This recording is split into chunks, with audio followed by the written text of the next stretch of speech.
तो स्वागत है आपका राजस्थान इतिहास की इस अमेजिंग सी फर्स्ट क्लास में। और आज के इस वीडियो में, आज की इस इतिहास के क्लास में हम राजस्थान इतिहास का सिलेबस डिस्कशन करने वाले हैं। और उसमें आपने जो प्राचीन इतिहास है उसके बारे में आज की क्लास में हम जानने वाले हैं। तो सबसे पहले हम यहाँ पर लिख लेते हैं अपनी हेडिंग राजस्थान इतिहास।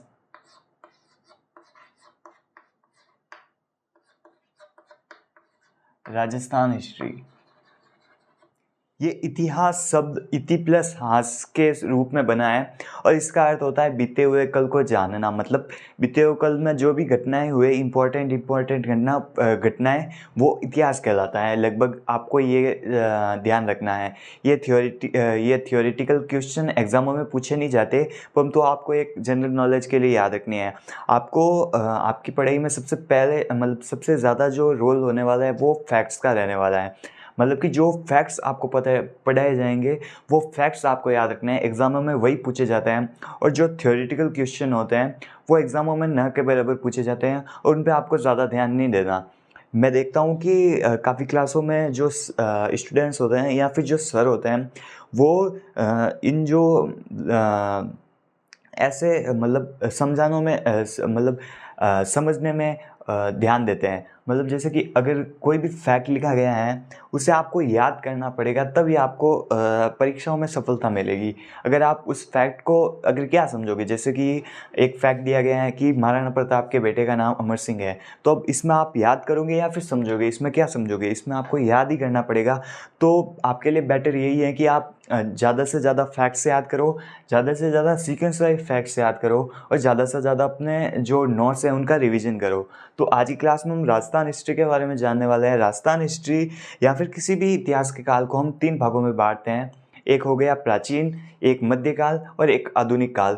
उसी तरीके से राजस्थान इतिहास को भी हम 3 भागों में बांटते हैं। और ये किस आधार पर बांटते हैं? तो ये समय समय पर आए राजनीतिक और जो सांस्कृतिक परिवर्तन है उनके आधार पर हम इतिहास को 3 कालों में बांटते हैं। तो यहाँ पर सारणी बना के लिख लेते हैं 3 काल। सबसे पहले राजस्थान में प्राचीन काल, फिर राजस्थान का मध्यकाल,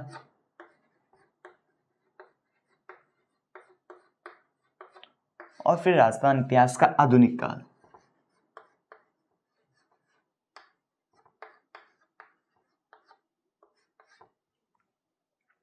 अब इनमें आपको पढ़ाई की दृष्टि से ये देखना है कि कौन सा काल, मतलब कौन सा पार्ट अपने लिए सबसे ज़्यादा इम्पॉर्टेंट है। तो जहाँ तक मेरा मानना है, प्राचीन काल में से जैसे 100% में से 10% क्वेश्चन पुटअप होते हैं प्राचीन काल में से, और 30% क्वेश्चन पुटअप होते हैं अपने इस मध्यकाल से, और लगभग 60% जो क्वेश्चन एग्जामों में पूछे जाते हैं वो इस आधुनिक काल से पूछे जाते हैं। तो आपको सबसे ज़्यादा जो ध्यान देना है वो आधुनिक काल में देना है। इस मध्यकाल में, मध्यकाल का इतिहास बहुत बड़ा इतिहास है। इसमें सिर्फ राजा महाराजाओं के बारे में ही दे रखा है। मतलब जैसे कि अगर आप नोट्स बनाना चाहो तो आधुनिक काल के नोट्स आपके इत्ते में बनेंगे और मध्यकाल के नोट्स इत्ते में बनेंगे। तो और वेटेज अपना आधुनिक काल का अच्छा है। तो आपको ये ध्यान रखना है कि आधुनिक काल आपको सबसे ज़्यादा पढ़ना है और सबसे डीपली आपको आधुनिक काल पढ़ना है, क्योंकि सबसे ज़्यादा क्वेश्चन पुटअप आधुनिक काल में से होते हैं। और उसके बाद मध्यकाल और फिर लास्ट में आपको प्राचीन काल में से कुछ क्वेश्चन देखने को मिलते हैं। तो अब सबसे पहले राजस्थान इतिहास को हम राजनीतिक और सांस्कृतिक परिवर्तनों की दृष्टि से 3 भागों में बांटते हैं: प्राचीन काल, मध्यकाल और आधुनिक काल।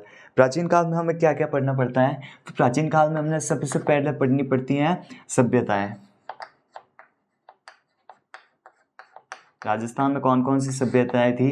ताम्रयुगीन सभ्यताएं, लोहयुगीन सभ्यताएं, ताम्र पाषाणकालीन जो सभ्यताएं हैं उनके बारे में पढ़ना है। प्राचीन काल में पढ़ना है। इम्पोर्टेंट सभ्यता एक तो कालीबंगा है, बैराट सभ्यता है, ताम्रयुगीन सभ्यताओं की जननी गणेश्वर सभ्यता है, और एक उदयपुर में जो आहड़ सभ्यता है। ये 4 इंपॉर्टेंट सभ्यता है। उसके बाद अन्य जो अदर सभ्यता हैं उनके बारे में भी हमें पढ़ना है जो राजस्थान में है। और उसके बाद हम राजस्थान में जनपद काल पढ़ेंगे। जनपद काल 16 महाजनपदों में से जो राजस्थान में जो जनपदों का विस्तार था, एक तो मत्स्य जनपद, सीवी जनपद आदि, जो 16 जनपदों में से कुछ जनपदों का विस्तार राजस्थान में था। उन जनपदों के बारे में हमें पढ़ते हैं। उसके बाद मौर्यकाल। मौर्यकाल में हम पढ़ते हैं कि मौर्यकाल में जो जो शिलालेख मिले, स्तंभ लेख मिले, राजस्थान में कौन कौन से मौर्यकाल के शिलालेख मिले उनके बारे में पढ़ते हैं। उसके बाद गुप्त काल आ जाता है, गुप्त काल। और अंतिम गुप्त शासक मतलब उसके बाद वर्धन वंश आता है। और लास्ट जो प्रतापी शासक, साम्राज्यवादी शासक एक था अपना हर्षवर्धन। हर्षवर्धन के मृत्यु के बाद जो अखंड भारत था उसके छोटे छोटे टुकड़े हो गए। हर्षवर्धन के अधीन जो छोटे छोटे राज्य थे उन्होंने अपने आप को स्वतंत्र कर लिया। और ये जो हर्षवर्धन के मृत्यु के बाद भारत के छोटे छोटे टुकड़े हुए। इसी कारण भारतीय शक्ति में कमी आई और जो बाहरी आक्रांता थे वो भारत में आक्रमण करने लगे।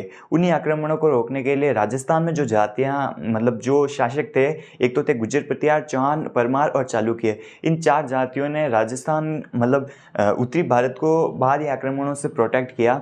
उन्हीं के कालक्रम में हम उन्हीं के बारे में हम राजस्थान इतिहास के मध्यकाल में पढ़ते हैं। तो सबसे पहले यहाँ पर लिख लेते हैं, मध्यकाल का स्टार्ट होता है हर्षवर्धन की डेथ से।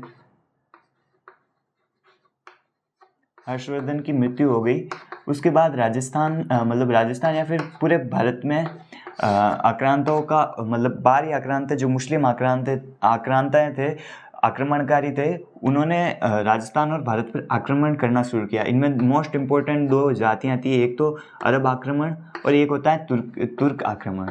इन दोनों आक्रमणों, अरब आक्रमण मोहम्मद बिन कासिम के नेतृत्व में आया। इन दोनों आक्रमणकारियों से निपटने के लिए राजस्थान में जो जातियां मौजूद थी उनके बारे में हम पढ़ते हैं। एक तो थे गुर्जर प्रतिहार,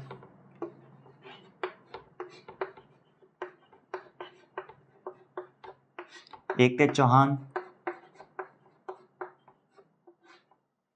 चालुक्य और परमार। इनमें से इन चालुक्यों का आधिपत्य राजस्थान में नहीं था। और ये जो परमार वंश था ये सिर्फ सिरोही के आसपास के क्षेत्र में निवास करता था। और राजस्थान के इतिहास में हमें सबसे ज़्यादा चौहान और गुर्जर प्रतिहार और चौहान वंश के बारे में ध्यान रखना है।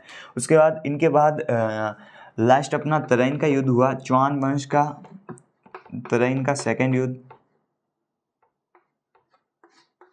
तराइन सेकेंड। और इसमें मोहम्मद गौरी की विजय हुई।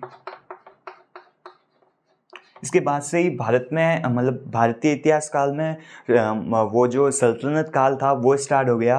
और इसी सल्तनत काल में जैसे मोहम्मद गौरी की विजय हुई, उसके बाद गुलाम वंश की शुरुआत हुई, खिलजी वंश की शुरुआत हुई, सैयद वंश की शुरुआत हुई, लोधी वंश की शुरुआत हुई। उसके बाद लास्ट जो लोधी शासक था इब्राहिम लोधी, उसको पानीपत के युद्ध में 1526 के पानीपत के युद्ध में बाबर द्वारा हार प्राप्त हुई। और बाबर ने भारत में एक मुगल वंश की शुरुआत की गई। तो यहाँ पर सल्तनत काल के बाद में एक युद्ध आता है, पानीपत का युद्ध। पानीपत का युद्ध जो कब हुआ, 1526 में हुआ। किस किस के बीच हुआ, तो इब्राहिम लोधी व बाबर के बीच में हुआ और इसमें बाबर विजय हुआ। और बाबर ने भारत में मुगल वंश की स्थापना की। इन मुगलों से लड़ने के लिए राजस्थान में जो जातियां थी वो थी, एक तो गुहिल वंश जो महाराणा प्रताप वाला वंश है। उसके बाद एक थी राठौड़ वंश जो जोधपुर वाले क्षेत्र में थे, मारवाड़ वाले क्षेत्र में। राठौड़ में हमें पढ़ना है मारवाड़ के राठौड़, बीकानेर के राठौड़ और किशनगढ़ के राठौड़। उसके बाद अन्य जातियां भी थी जैसे कच्छावा वंश जयपुर का, भाटी वंश जैसलमेर और अन्य छोटे छोटे जैसे भरतपुर का जाट राजवंश और कोटा बूंदी का हाड़ा चौहान राजवंश। ये सारे राजवंश थे जो मुगल काल के समानांतर हमारे राजस्थान में चलते हैं। और इस इन जो ये जो वंश हैं, इन्हीं के बारे में हमारा जो पूरा राजस्थान का मध्यकाल है वो इन्हीं के समानांतर चलता है। उसके बाद यहाँ पर मुगल काल का अंत हुआ, मतलब मुगल में सबसे प्रतापी शासक जो लास्ट प्रतापी शासक था औरंगजेब की मृत्यु हुई शायद 1707 में औरंगजेब की मृत्यु हो गई। और उसके बाद से ही जो मुगल हैं उनकी शक्ति में ह्रास होने लगा। और मराठे जो दक्षिण में पावरफुल हो रहे थे, उन्होंने उत्तर भारत पे भी अपना हस्तक्षेप करना स्टार्ट कर दिया। और वो हस्तक्षेप करते करते अपने राजस्थान तक आ गए। और उन्हीं से मराठों से ही मतलब मराठे हमारे से टैक्स वसूलते थे, चौथ व सरदेशमुखी नामक कर वसूलते थे, यहाँ पर लूटपाट करते थे। और उसके बाद मराठों से परेशान होकर राजस्थान के जो राजा थे उन्होंने अंग्रेजों के साथ संधियाँ कर ली। उसके बाद 1818 की अंग्रेजों के साथ सहायक संधियाँ कर ली। उसके बाद इन अंग्रेजों से परेशान होकर 1857 की क्रांति हुई। राजस्थान में भी 1857 की क्रांति हुई, परंतु वो असफल हुई। उसके बाद किसान व जनजातीय आंदोलन हुए और फिर प्रजामंडल आंदोलन हुए। समाचार पत्रों की भी उनमें महत्वपूर्ण भूमिका रही। उसके बाद लास्ट हम एकीकरण के बारे में पढ़ेंगे। तो आधुनिक काल अपना स्टार्ट होता है औरंगजेब की मृत्यु से।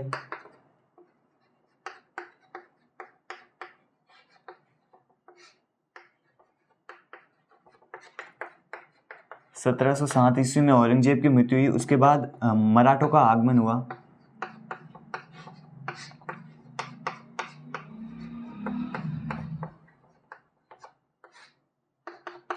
और इन्हीं मराठों से परेशान होकर राजस्थान के राजाओं ने 1818 में अंग्रेजों के साथ संधियाँ कर ली।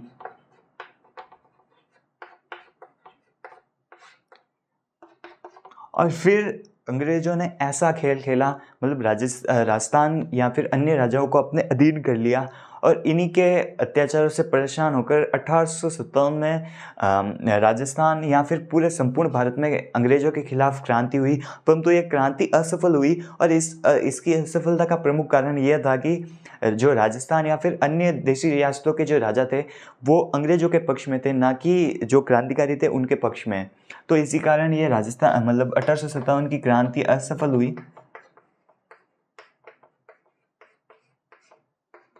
असफल होने के बाद भी ये क्रांति अपने मतलब ये जो सामान्य लोग थे उनको अपने हक के लिए लड़ना सिखा गई। और इसी के बाद से ही अगर किसानों के साथ कुछ अत्याचार हुए या फिर जनजातियों के अधिकारों के साथ कुछ अत्याचार हुए तो उन्हीं के लिए किसान व जनजातीय आंदोलन शुरू हुए।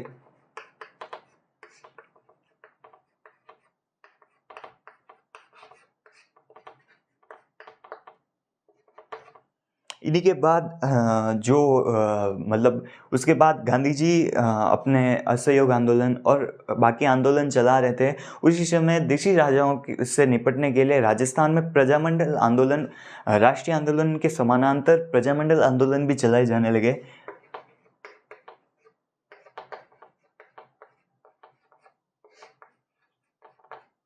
और इन प्रजामंडल आंदोलन में मुख्य भूमिका समाचार पत्रों और जो देसी संस्थाएं थी उनका था। तो उसके बारे में भी हम अपने एक अलग टॉपिक में राजस्थान के समाचार पत्र प्लस जो सभाएं थी, मतलब जो संस्थाएं थी उनके बारे में पढ़ेंगे।